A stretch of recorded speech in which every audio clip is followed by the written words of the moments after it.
ना तो बहुत लोग कहत रहे हैं कि डर गया ये हो। अरे यार पगला रे, बड़का बड़का तुर्रम खान आई अब चल गई, अब हम डराएम।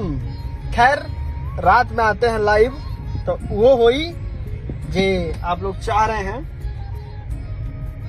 वो भी होगा, सबका इलाज होगा, और जो बोल रहा है उसका तो वो व्यवस्था होगा जो अभी कभी सोचा नहीं होगा।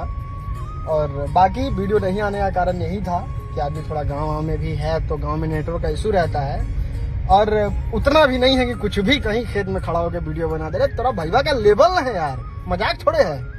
तो ये सब चीजें हैं। देखिए गांव का वादिया, मतलब इतना ज्यादा खूबसूरत खुशनुमा माहौल नहीं मिल सकता है। बाकी धान वान का जो भी रोपनी था वो सब हो गया कंप्लीट। अब यहाँ से फिर वही अंदाज में लोग की तौर भैया। बाकी इंतजार कीजिए रात के लाइव का, थोड़ा लेट भी हो सकता है। देन लाइव आते हैं, फिर मिलते हैं। हर हर महादेव, जय श्री राम।